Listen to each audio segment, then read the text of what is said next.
Jadi gempa, kita merasakan gempa di pinggir pantai, gampangnya kita hitung saja. Kalau gempa itu terjadi secara menerus, tidak berhenti lebih dari 20 detik, maka itu ada potensi disusul oleh tsunami. Pak, itu artinya itu daerah semuanya berbahaya dan berpotensi terjadi gempa dan tsunami, Pak? Ya, kalau itu pernah terjadi di masa lalu, maka dia pasti akan terjadi di masa depan. Gempa dan tsunami sebagai satu proses geologi itu pasti akan terjadi dan pasti akan berulang. Tapi waktunya kita tidak tahu dan berapa kekuatannya kita tidak tahu. Halo Sobat Kompas TV, apa kabar kalian hari ini? Tentunya kalian selalu dalam keadaan baik-baik saja. Saya doakan ya. Nah, selamat datang di episode Polling Podcast Keliling kali ini.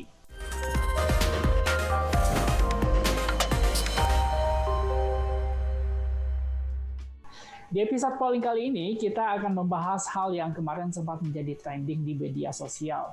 Kemarin itu ada penelitian dari dosen-dosen ITB dan juga para anggota dari BNPB juga melakukan penelitian tentang tsunami di Selatan Jawa. Dan ini hasilnya cukup mengejutkan. Ada potensi terjadinya tsunami setinggi 20 meter di Selatan Jawa. Karena kita tahu juga Indonesia merupakan negara kepulauan yang letak geografisnya dikelilingi oleh lempeng yang terus bergerak. Misalnya sebut saja lempeng Indo-Australia, lempeng Eurasia, dan juga lempeng Pasifik. Nah, akibat dari pergerakan lempeng tersebut, ada potensi gempa di sana. Tidak hanya gempa, letusan gunung berapi, hingga tsunami pun juga bisa jadi terpicu. Nah, beberapa waktu yang lalu, hasil ini sempat dipublikasikan oleh ITB dan juga BNPB, di mana hasil penelitian ini mengatakan bahwasanya ada potensi terjadinya tsunami setinggi 20 meter. Nah, untuk mengetahui seperti apa hasil penelitiannya dan apa sih sebenarnya yang harus kita lakukan, apakah kita harus khawatir ataupun waspada, atau kita harus tahu mitigasinya seperti apa. Nah, kali ini saya akan undang salah seorang narasumber yang kemarin juga menjadi ahli tsunami dalam penelitian tersebut. Beliau juga merupakan seorang anggota BNPB di mana yang memiliki jabatan sebagai PLT Direktur Pemetaan dan juga Evaluasi Risiko Bencana, Bapak Abdul Muhari. Assalamualaikum Pak Abdul. Waalaikumsalam Mas. Ya, selamat sore Pak, sehat Pak? Ya, sehat-sehat. Sorry. Pak, ini kemarin, ini saya langsung aja nih Pak. Kemarin kan Bapak katanya sempat melakukan penelitian. Katanya ada potensi terjadinya tsunami setinggi 20 meter di Pulau Jawa, di selatan Pulau Jawa. Ini Anda bisa berkesimpulan seperti ini berdasarkan apa Pak? Ya, sebelumnya saya sampaikan bahwa penelitian ini dikepalai oleh Profesor Sri Widiantoro, Profesor Ilmu Kebumian, Ilmu Teknologi Mineral di ITB. Terlibat di dalamnya selain para dosen ITB, juga kami dari BNPB, dari BMKG, dan juga ada dari private sector juga. Jadi ini kolaborasi penelitian yang luar biasa dari semua sektor, sehingga kita berharap bencana ini memang jadi urusan bersama. Poinnya di situ. Nah, terkait dengan riset ini, dasarnya motivasinya adalah ada beragam informasi yang selama ini beredar tentang potensi tsunami megatrust di Selatan Jawa. Macam-macam, ada yang ketinggiannya sangat luar biasa dan hasil-hasil kajian sebelumnya yang lain. Nah, kami mencoba juga ada kajian-kajian tentang sedimentasi dari tsunami yang ditemukan di pesisir yang merupakan bukti nyata dari tsunami di masa lalu. Nah, dari data yang ada, dari data historis kegempaan yang dimiliki BMKG, kemudian data GPS pergerakan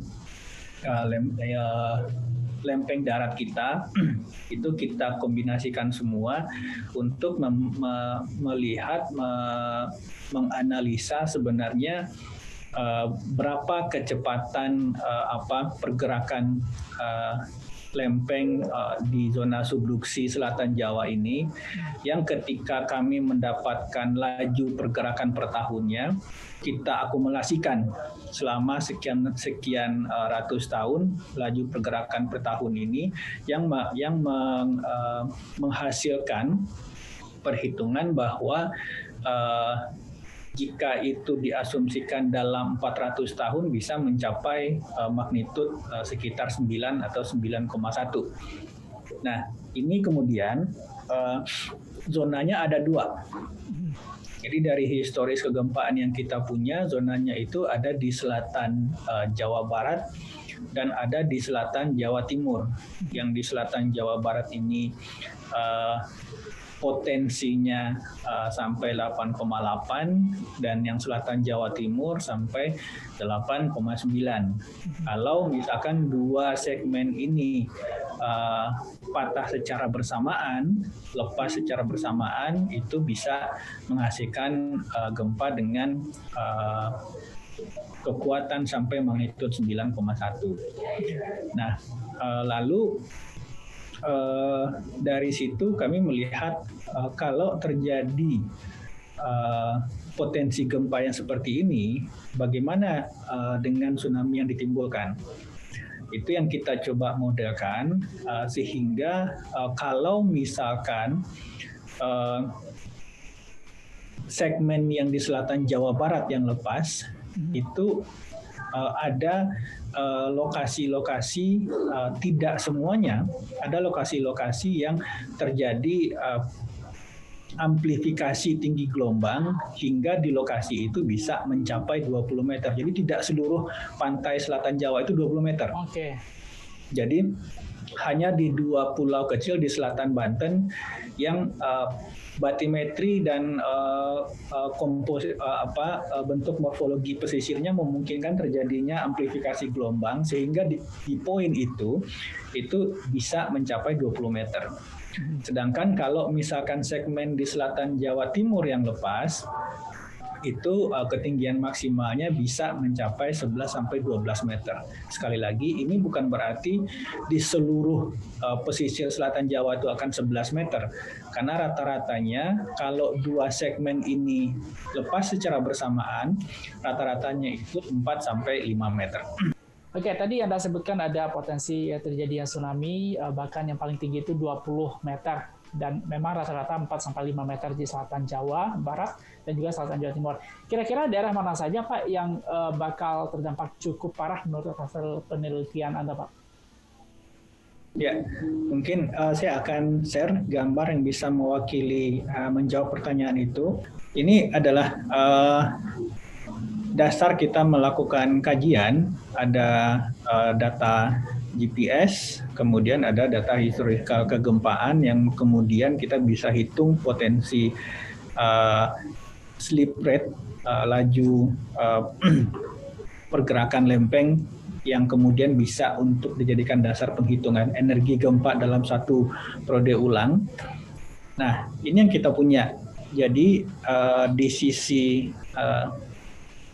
selatan Jawa Barat itu berpotensi hingga magnitudo 8,8 dan selatan Jawa Timur itu sampai 8,9. Tetapi kita lihat di sini polanya berbeda. Yang selatan Jawa Barat itu zona pembangkitan daerah yang patahan yang mungkin naik pada saat gempa terjadi itu sampai ke dekat pesisir, sehingga mungkin pada saat tsunami terjadi waktu tempuh dari tsunami itu sangat singkat.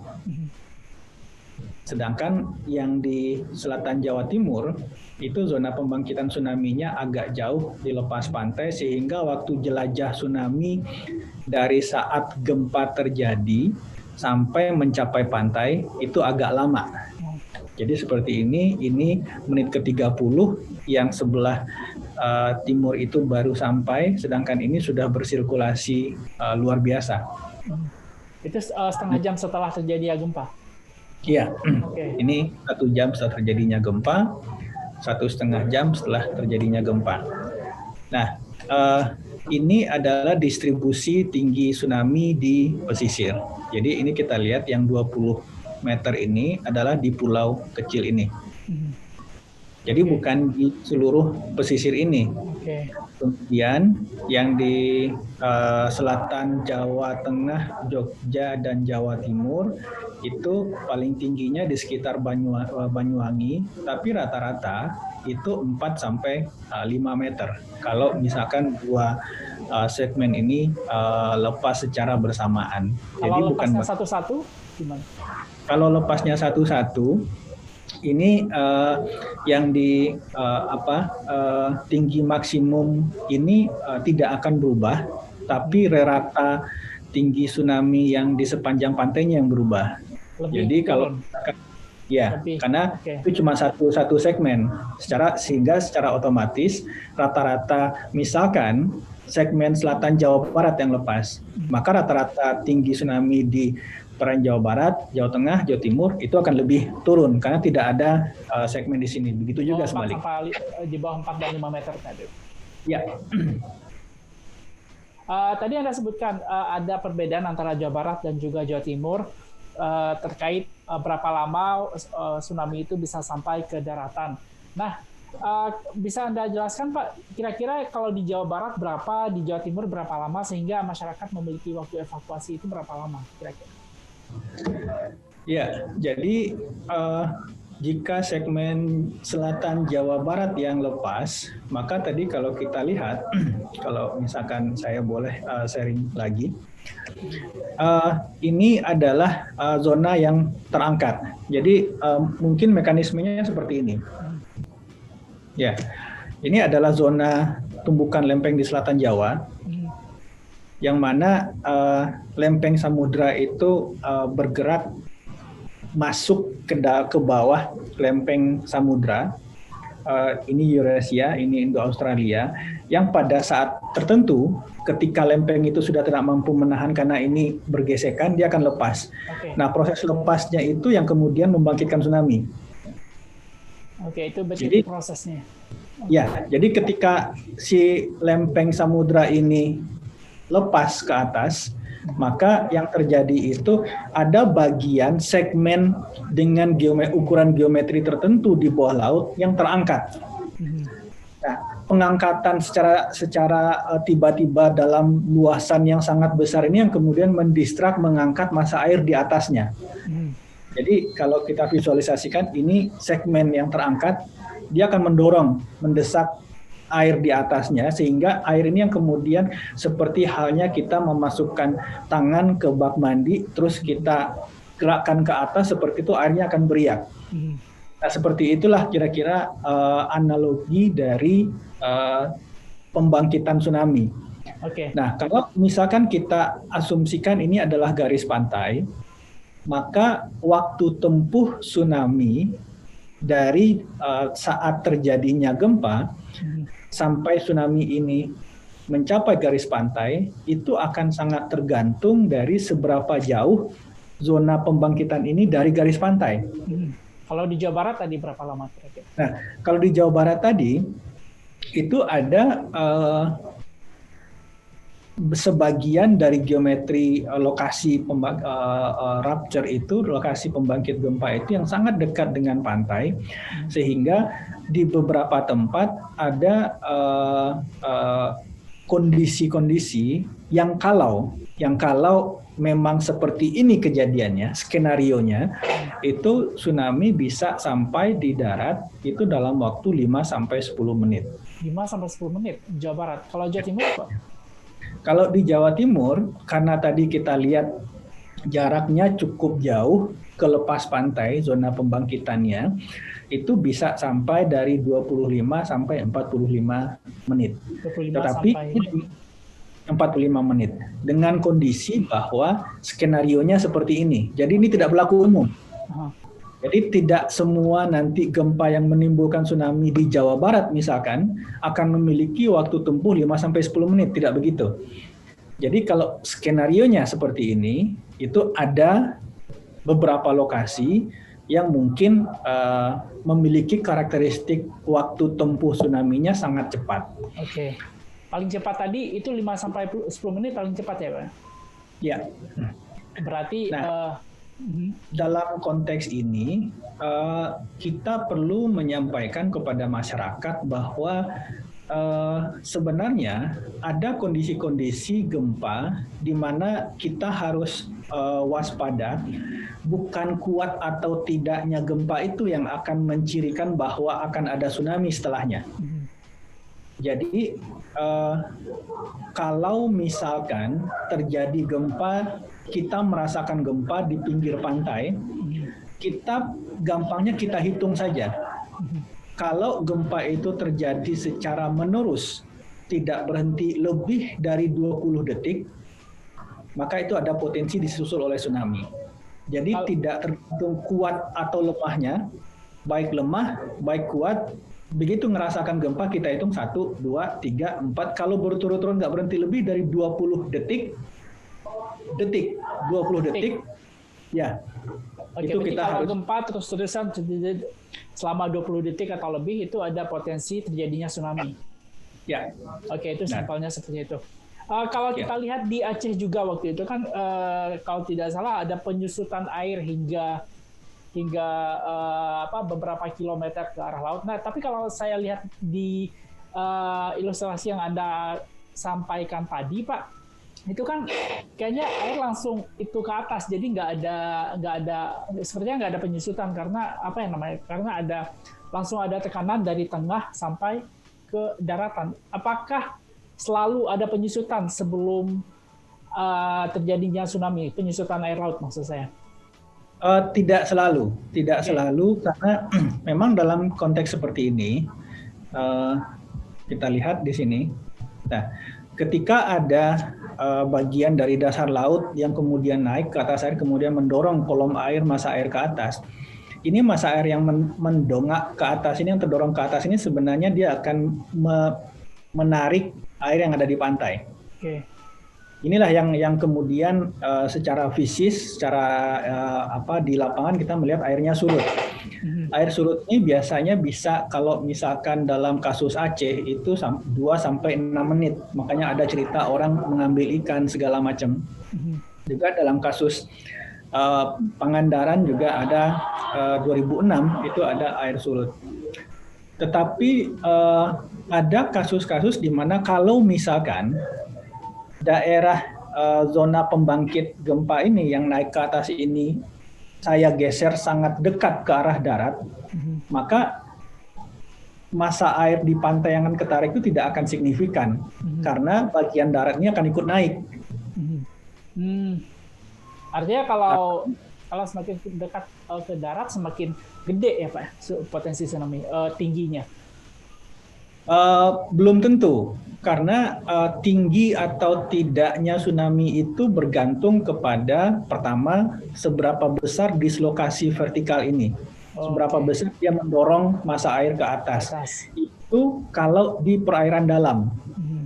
Karena kalau di perairan dalam, kalau dislokasi vertikalnya tinggi, maka juga banyak kolom air atau massa air yang dia dorong ke atas. Tapi kalau zona pembangkitan ini sampai ke pantai, di pantai itu kan kedalamannya tidak terlalu besar. Sehingga kalau didorong ke atas, itu massa air yang terdorong itu juga tidak terlalu signifikan. Oke. Pak, saya mau tanya, apakah tsunami ini selalu dipicu oleh gempa? Kita punya 2 kejadian tsunami tahun 2018 yang tidak dibangkitkan oleh gempa. Pertama itu adalah gempa Palu, kemudian tsunami di Teluk Palu, kemudian yang kedua tsunami di Selat Sunda.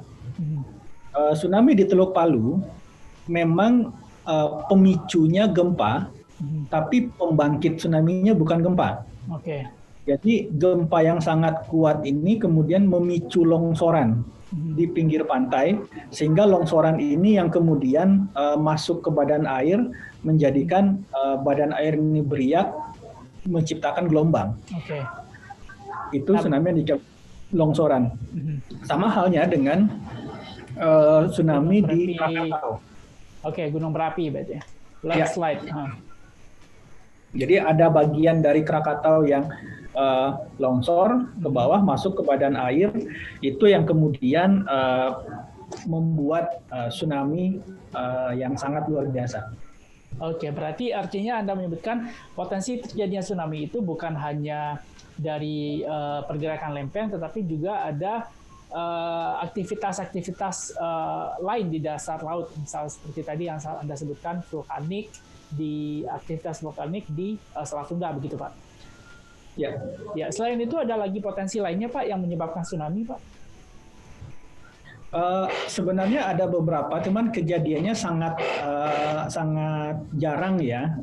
Ada tsunami akibat jatuhan meteor seperti yang terjadi di Yucatan Peninsula pada masa dinosaurus dulu, yang kemudian membangkitkan tsunami yang sangat tinggi yang diduga juga salah satu penyebab dari punahnya dinosaurus waktu itu. Oke. Artinya kalau bisa saya simpulkan, tsunami itu terjadi apabila ada sesuatu hal kejadian yang menyebabkan terjadinya pergerakan air yang berada di dasar laut yang menyebabkan air tersebut menjadi tidak teratur sehingga menyebabkan terjadi gelombang dan sampai ke daratan. Begitu Pak kira-kira Pak? Iya, jadi sebenarnya yang kalau secara ilmiahnya tsunami itu adalah rangkaian gelombang yang diakibatkan oleh yang dibangkitkan oleh peristiwa geologi dan vulkanologi. Jadi bisa peristiwa geologi itu macam-macam, ada gempa, ada longsor bawah laut dan lain-lain. Tapi pada intinya itu rangkaian gelombang yang dibangkitkan oleh peristiwa geologi dan vulkanologi. Oke, berarti kalau untuk Selatan Jawa ini, kalau kita berbicara Selatan Jawa tadi, kasusnya yang paling dekat, yang paling memungkinkan adalah berdasarkan data geologinya adalah pergerakan lempeng yang ada di Selatan Jawa, gitu Pak. Ya. Oke. Nah, tadi Anda sempat menyebutkan juga Pak, saya pengen balik ulang lagi ke soal bagaimana cara kita mengetahui potensi terjadinya tsunami di Selatan Jawa. Tadi Anda menyebutkan ada, kalau seandainya gempa itu terjadi lebih dari 20 second atau 20 detik, itu artinya ada potensi terjadinya tsunami. Ada ciri-ciri lain Pak untuk mengetahui?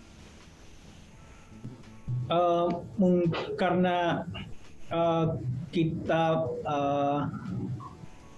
berhadapan dengan kondisi ketidakpastian dari pembangkitan gempa yang bisa menimbulkan tsunami ini, maka sebenarnya warning tanda-tanda alam ini yang bisa menjadi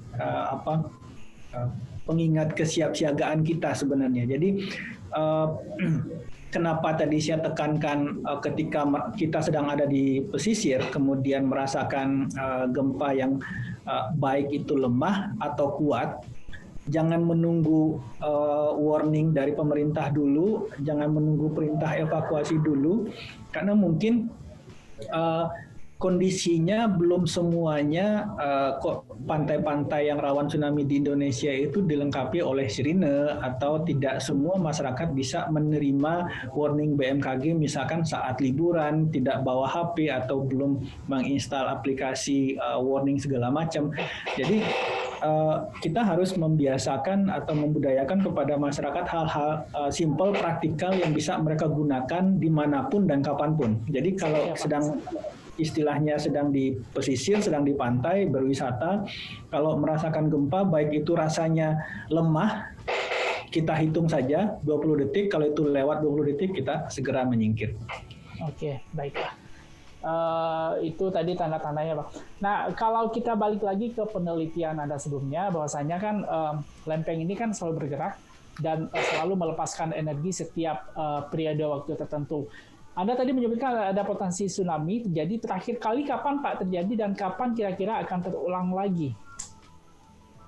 Jadi kalau misalkan kita lihat historisnya, di Selatan Jawa ini memang catatannya sedikit langka ya. Artinya karena di Selatan Jawa ini kita tidak punya pulau di lepas pantainya.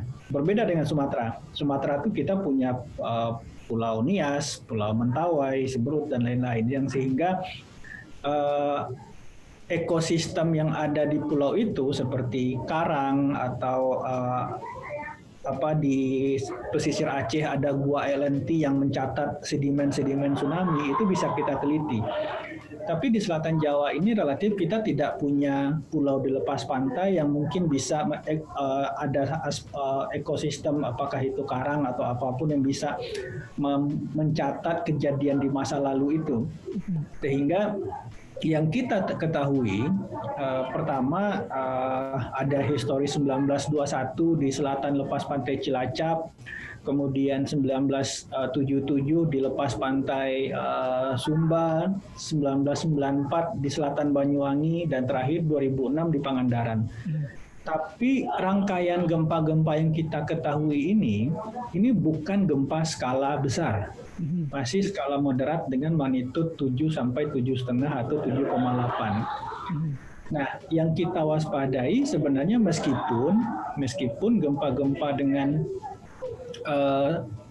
skala moderat itu juga bisa membangkitkan tsunami yang cukup dahsyat seperti 94 Banyuwangi, 1977 di Sumba, dan 2006 di Pangandaran. Tapi kita ketika berbicara kesiapsiagaan, ketika bicara desain mitigasi, kita harus berpikir kira-kira potensi terbesarnya di bawah itu ada berapa. Nah, itu yang kemudian kita coba estimasi dari hasil riset kita ini. Jadi Anda bilang ada potensi terjadinya tsunami kembali di selatan Jawa. Nah, kita tahu bahwasanya ini memang aktivitas alam di mana alam melepaskan energi dan itu menyebabkan terjadinya tsunami. Dan aktivitas ini kembali terjadi di setiap periode waktu. Nah, kira-kira yang paling dekat dalam penelitian Anda itu kira-kira kapan akan terjadi lagi, Pak? Kira-kira menurut penelitian yang sudah Anda lakukan? Jadi begini, penelitian kami ini menghitung dari data GPS laju pergerakan lempeng, tumbukan lempeng ini yang kemudian kita hitung per tahunnya itu bisa menyimpan energi berapa.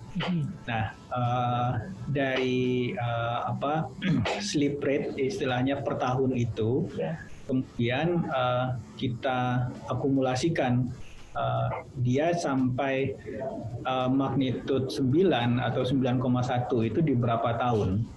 Hitungan kita itu sampai di sekitar 400-an tahun. 400 tahun dari sekarang apa dari kita tidak tahu. Nah, itu yang kuncinya di situ, karena kita tidak punya catatan sejarah di masa lalu yang sangat lengkap. Jadi kita tidak bisa menebak 400 tahunnya itu dulu terakhir terjadinya kapan.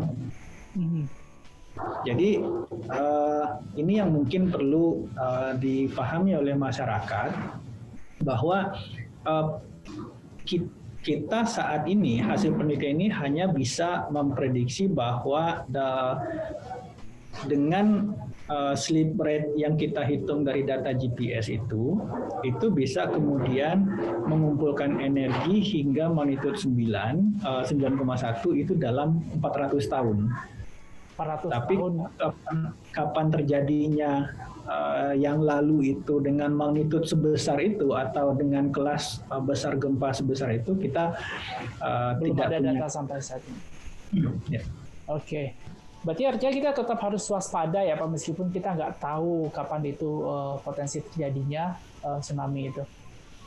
Ya, tentu kalau kewaspadaan tentu harus kita bangun dari sekarang, karena itu adalah budaya ya. Jepang itu bisa membentuk budaya sigap atau langsung evakuasi ketika setelah merasakan gempa ketika ada di pantai, itu juga butuh waktu yang kemudian membangun budaya seperti itu.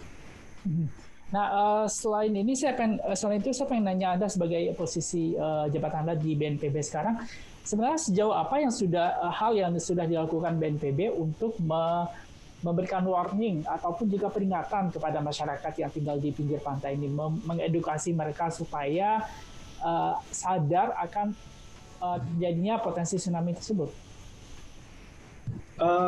Kalau untuk memberikan warning gempa, itu kewenangannya ada di BMKG, bukan di BNPB. Jadi kami di BNPB itu mitigasinya, maksud saya, mitigasi. edukasi kepada masyarakat mengenai karakteristik potensi bencana yang seperti itu, kemudian memberikan edukasi berbasis keluarga dan desa, namanya Katana dan Destana, keluarga tangguh bencana dan desa tangguh bencana, yang pada intinya adalah peningkatan kesiapsiagaan masyarakat. Hal-halnya seperti hal yang tadi, pengetahuan bahwa kalau ada di pesisir merasakan gempa lebih dari 20 detik, segera evakuasi. Lalu kemana evakuasinya? Itu menjadi pertanyaan. Ini yang kemudian kita juga memfasilitasi. Jadi hasil riset ini akan menjadi dasar pemetaan potensi risiko bencana tsunami tingkat desa yang akan dilakukan oleh BNPB mulai tahun depan sampai tahun 2024. Ini tidak hanya di Selatan Jawa, tapi di seluruh Indonesia. Jadi kita hasil-hasil riset yang sudah publish di jurnal internasional yang sudah memiliki dasar justifikasi sains yang kuat seperti ini akan langsung kita ambil menjadi kebijakan sehingga kita benar-benar bisa menjembatani hasil riset dengan kebijakan. Jadi ke depan kita tidak mau lagi terjadi event lalu ada lo itu kan sudah ada di riset tapi tidak diambil sebagai. Nah itu yang sekarang kita di BNPB memang berupaya scientific based policy. Jadi hasil kajian kita adopt langsung ke pemetaan risiko karena kebetulan saya adalah PLT Direktur Pemetaan Risiko untuk memetakan potensi-potensi risiko dan upaya mitigasinya tidak hanya skala regional, tidak hanya skala nasional, tapi skala desa. Jadi sangat detail. Sangat detail ya. Oke. Berarti artinya seluruh stakeholder di pedesaan itu mereka dikasih sudah diedukasi ya untuk memberikan edukasi juga kepada masyarakat. Berjalan akan terus kita lakukan karena tahun 2019 BNPB melakukan ekspedisi Destana di Selatan Jawa, mulai dari Banyuwangi di timur sampai ke Anyar di barat.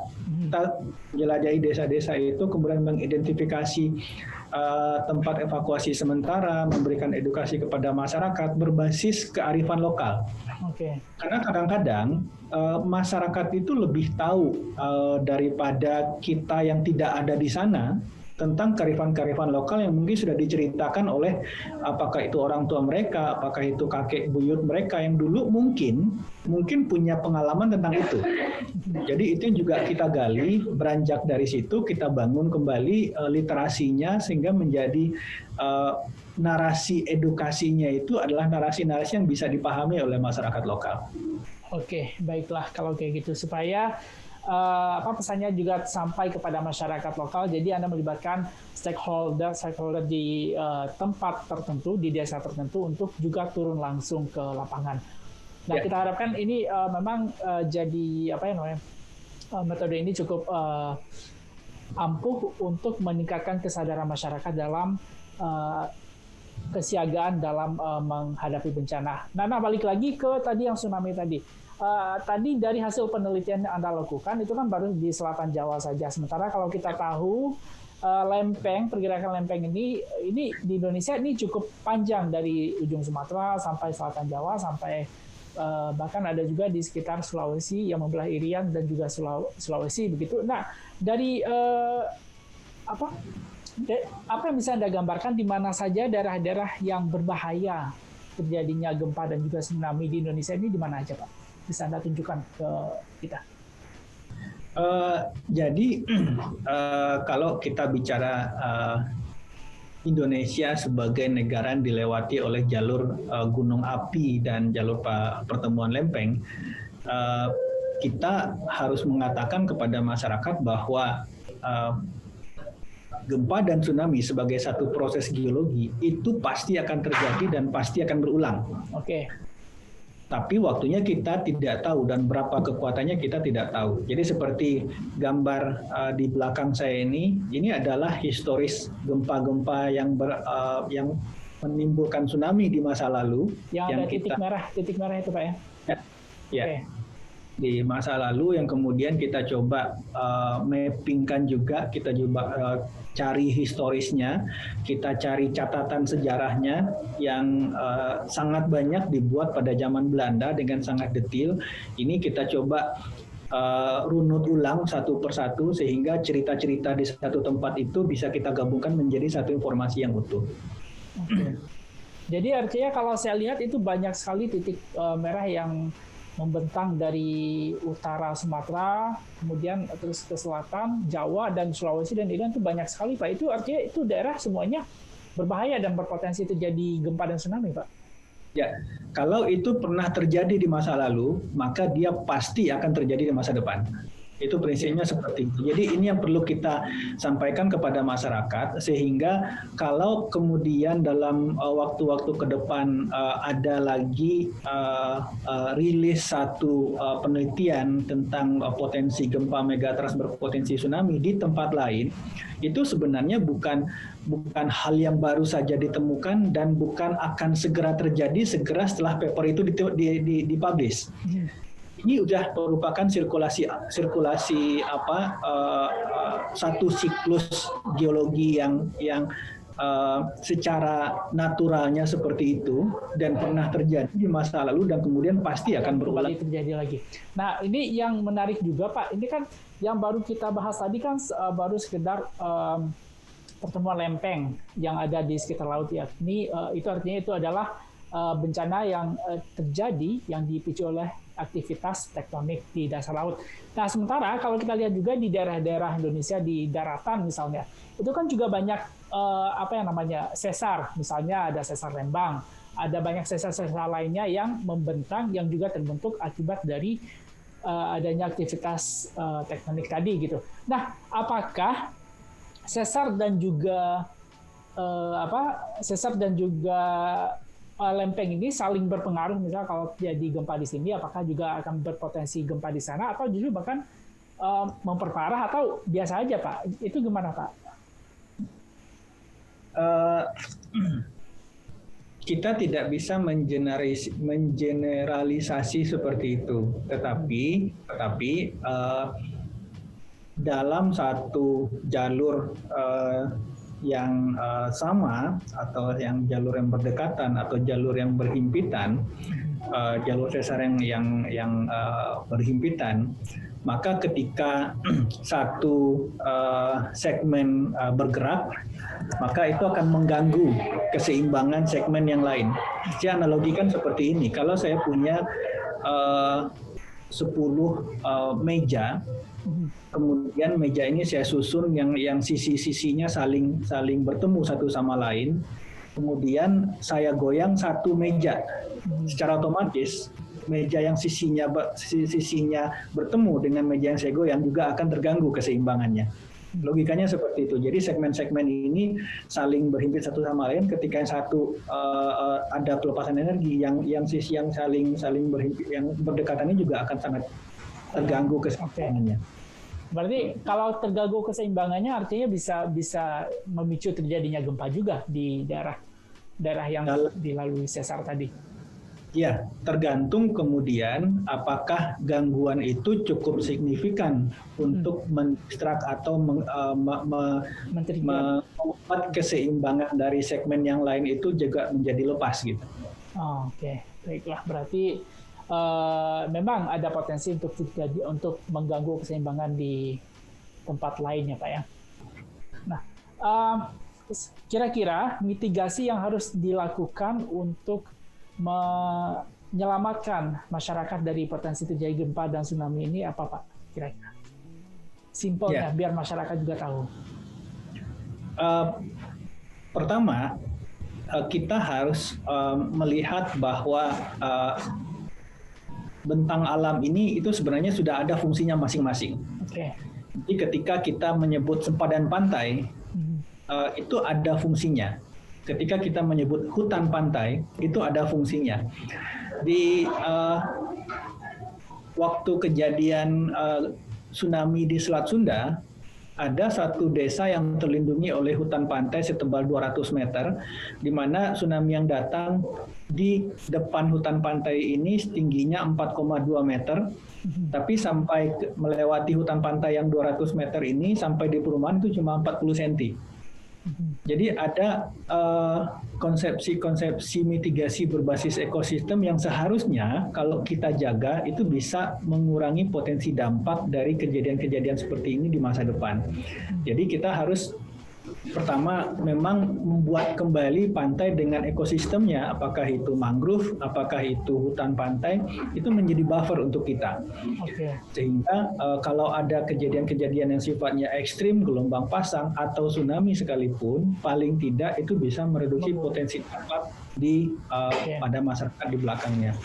Kemudian untuk kesiapsiagaan, kalau kita berumah di pinggir pantai, jadi ada pepatahnya juga, kalau takut dilamun ombak jangan berumah di pinggir pantai.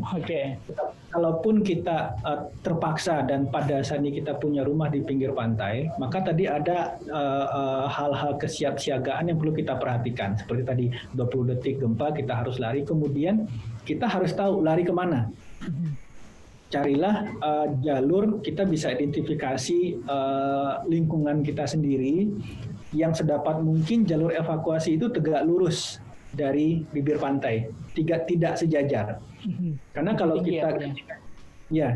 ketika kita menggunakan jalan yang sejajar dengan garis pantai, maka pada prinsipnya kita tidak bergerak menjauh.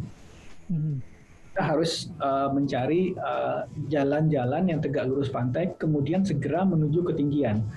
Kalau ternyata di sekitar kita, di dekat lingkungan kita tidak ada zona-zona ketinggian, maka manfaatkanlah bangunan-bangunan yang cukup tinggi yang ada di situ. Bisa jadi mungkin masjid, bisa jadi mungkin bangunan-bangunan apakah itu sekolah yang lantai 3 atau seterusnya.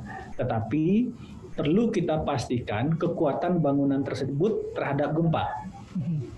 Jadi ini mungkin hal-hal kesiapsiagaan berbasis masyarakat, dan hal yang penting sebenarnya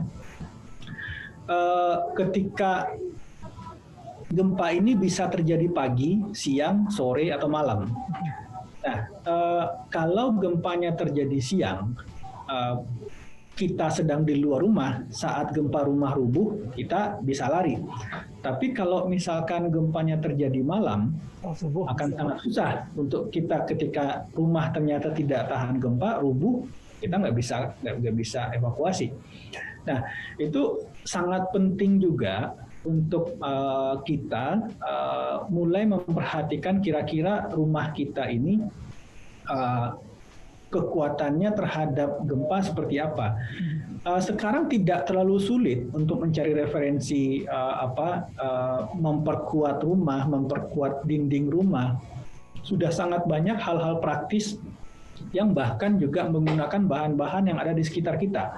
Misalkan dengan menggunakan sebelum di rumah temboknya diaci, diberi kawat kandang ayam gitu, untuk supaya batuan rumah ini ketika ada gempa tidak jatuh berantakan. Ada hal-hal teknis, hal-hal yang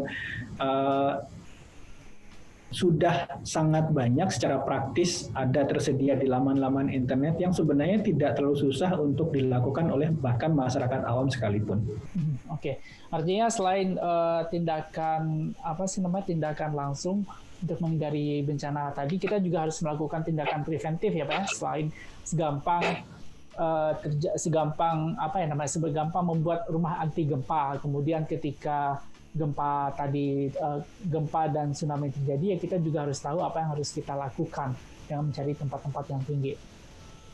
Nah, Pak Abdul, terima kasih banyak atas waktunya untuk wawancara bersama podcast keliling Kompas TV. Nah, kita tahu bahwasanya kita tidak dapat menghindar dari bencana, karena bencana adalah proses alam yang harus kita hadapi bersama. Yang harus kita lakukan adalah justru hidup dan berdampingan dengannya, kenali potensinya, dan pahami mitigasi saat terjadinya bencana tersebut. Dan yang paling penting lagi, kita tentunya harus melakukan tindakan-tindakan preventif untuk meminimalisir terjadinya dampak dari bencana tersebut sehingga jumlah korban dapat dikurangi. Terima kasih sudah bergabung dengan Polling Kompas TV. Sampai jumpa. Terima kasih Pak.